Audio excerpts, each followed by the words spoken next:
Also, I asked James Gunn how much of the movie is in this trailer, and he said nothing. But more specifically, he said a lot of it is in the beginning. There's a couple moments from later in the movie. BD here, welcome back to the YouTube channel, and in this video, we are talking about the Superman trailer. It's finally here. I got to see it a few days ago because I went to a preview event on the Warner Brothers lot in Burbank in Los Angeles, and I got to see it in all its glory.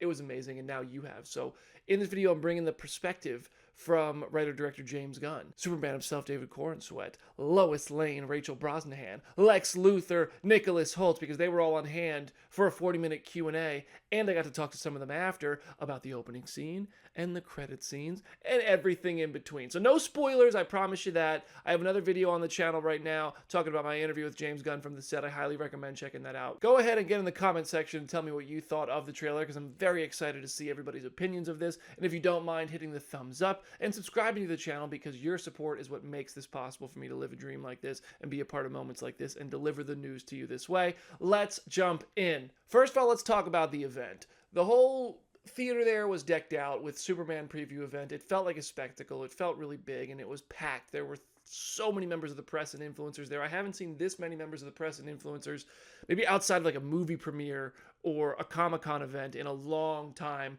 It felt really, really like an event, and it was cool to be a part of it. So they played the trailer twice. I watched it in the front row. Like I looked like Willem Dafoe in that meme. They did a Q&A hosted by Fandango's Eric Davis. I love Eric. He's a great guy. After that, we all kind of mingled and talked with everybody in the lobby. I got some time one-on-one to talk with James Gunn. I did the comic photo with him. That makes James Gunn the first person to do the comic photo for 3 different projects. I feel cool about that. James, you should feel cool too. I did the comic photo with David Corenswet, with Superman himself. That's so cool. I actually ordered All-Star Superman #1, like a first issue of it, because I have the trade, but I don't have the individual issues. I ordered it a week and a half before the event.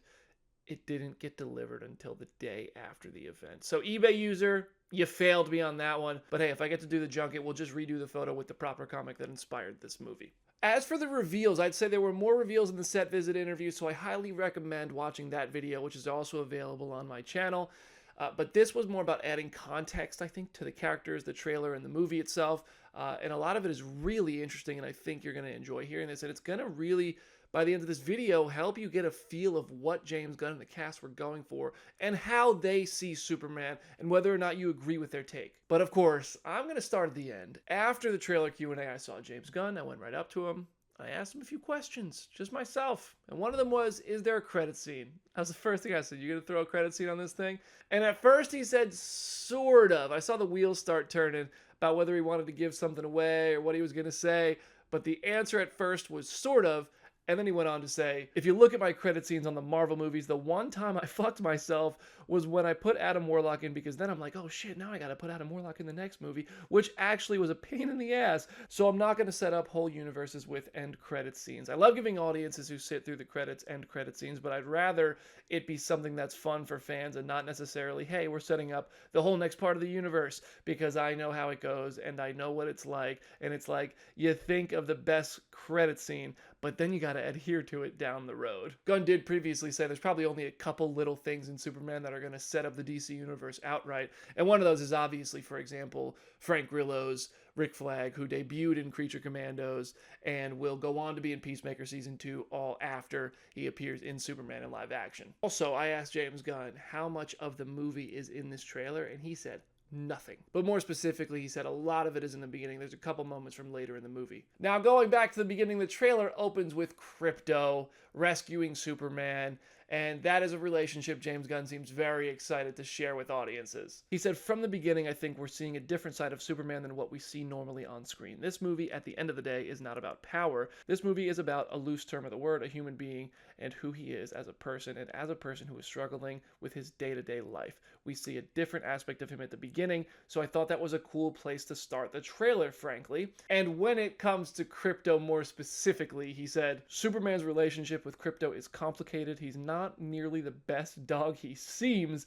There's a lot more to Krypto than you see in this trailer. Now, Krypto historically in comics is a pretty good boy. That's a good dog right there. But if I were guessing, I think James Gunn, a guy who really loves animals and loves his pets, is probably taking personal experiences like when a pet is disobedient or acts up, and in the moment you're really frustrated with it, but then you remove yourself or you see that pet acting up and it's someone else's and you see the humor in it. Like, I think that might be what we're getting with Krypto here. Now for David Corenswet, he opened up about playing Superman, and somebody asked him what was something of his own that he felt like he brought to the role, and he started talking about how when he was younger he never felt like he was included in gossip.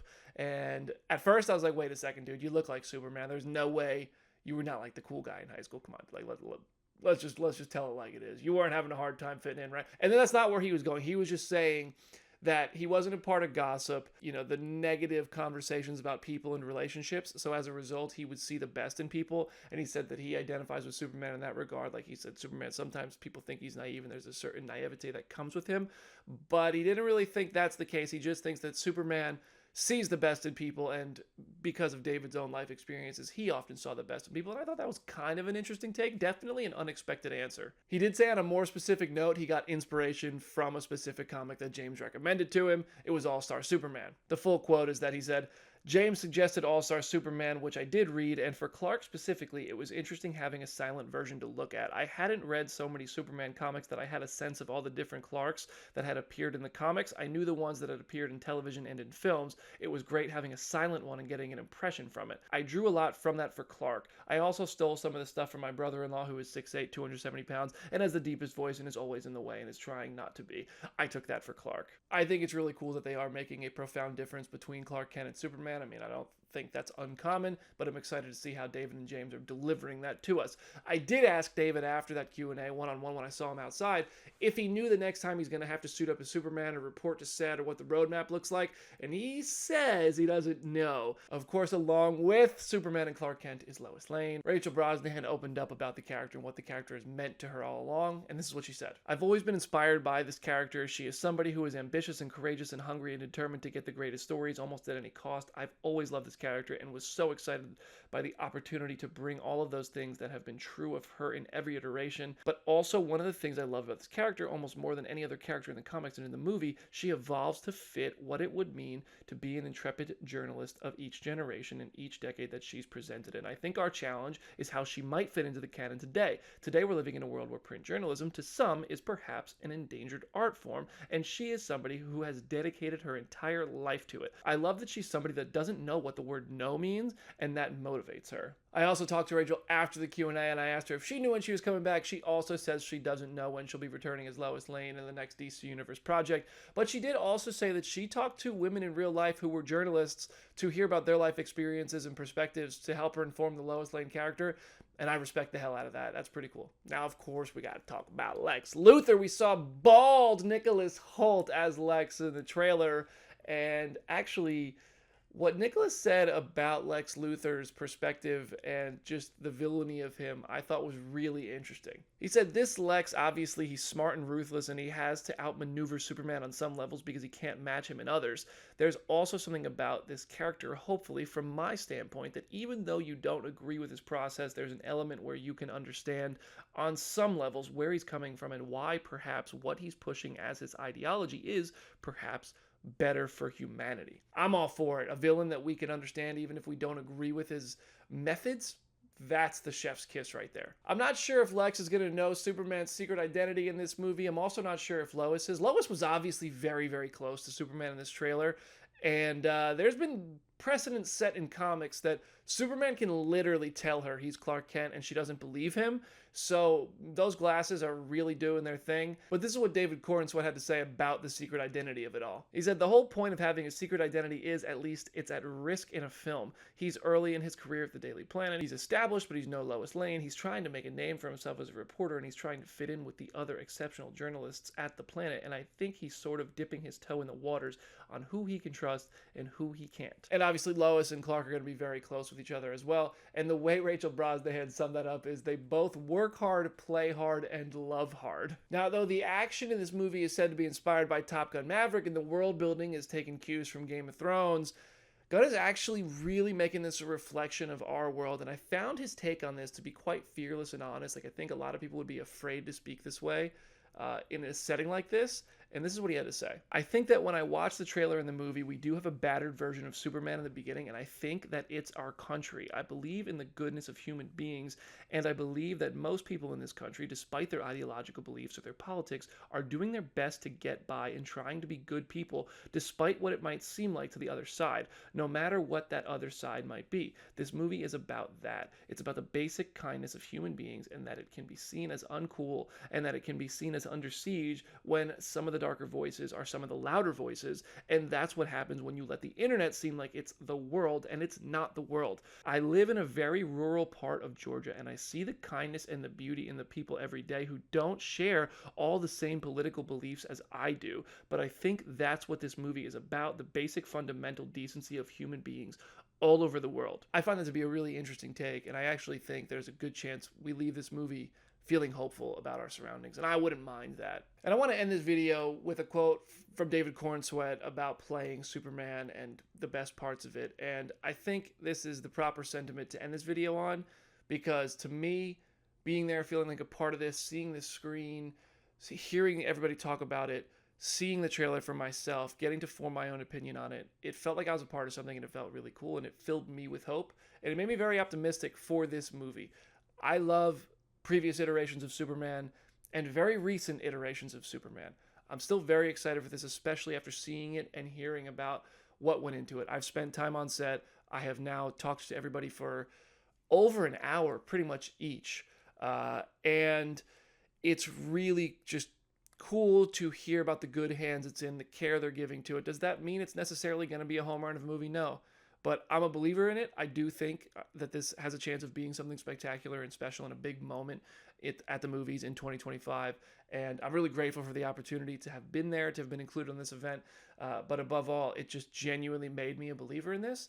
And I'll eat my words if the movie sucks when it comes out. I really don't think it's going to. I think this trailer went above and beyond my expectations. And that makes me really excited. I love the All-Star Superman comic. I love what I saw in this trailer. This seems to be pulling from a lot of different iterations of Superman comics. James Gunn really emphasized that as well. He wanted to incorporate parts of Superman we don't usually see. He wants to incorporate all parts of Superman mythology, and there's so much to it. Dude, the Fortress of Solitude is coming. Like, this is just really cool, and it's off to a good start. And David Corenswet's take on the best part of being Superman is really cool. He said, for me, it was the first time other people saw me in the suit. It's like when you get a nice haircut and you forget about it, but then you walk around and everybody's like, whoa, you look great for once. I walked on the set and saw other people who saw me in the suit for the first time. So I got to see other people see Superman. I didn't feel like Superman, but it was so amazing watching my castmates and the crew members who are also getting to work on this amazing historic piece of media, the moments when they saw it for the first time or when they saw Superman fly for the first time, not getting to be that particularly, but getting to witness them witness it. And then the best thing is seeing kids see it. When crew people would bring their kids to set, getting to see first person, a 5 or 6 year old kid getting to see Superman. There's nothing like it. It's amazing. Even Lex Luthor actor Nicholas Hoult said that he felt warm and fuzzy seeing Superman in person, and it made him feel like a kid again. This cast had a good time. What we've seen so far looks really good to me, and I really find what they have been saying to be really interesting. If you want more quotes from this or you have questions about it, let me know. I'll try to copy and paste them and drop them in the comment section so I can give you guys some more insights, because I transcribed pretty much the whole thing almost, at least the parts that I found to be the most interesting, so I'll be happy to share those with you. Oh, and one last thing. There's an actress in this movie who has not yet been announced. James Gunn started telling us about somebody he showed the trailer to that started crying, but then he reeled it back in and said, I can't say that because she hasn't been announced for the movie yet. So let the guesses begin. Who's in the movie that we don't know about yet? Is it Millie? Is it Supergirl? Could be anybody. I'm looking forward to hearing from you guys who you think it is. Thank you so much for watching this video. Thank you so much for the thumbs up and every comment you guys leave. Thank you so much for the support along the way. It's been a hell of a journey. It's almost the end of 2024, and I'm tremendously grateful for opportunities like this to get to guide the conversation, to be in the room and do this stuff. It's awesome, and I really, really appreciate it. Please continue to subscribe, support, and all that stuff. I don't take it for granted. I appreciate every single one of you, and let's keep looking up. I'm BD. I'll see you in the next video.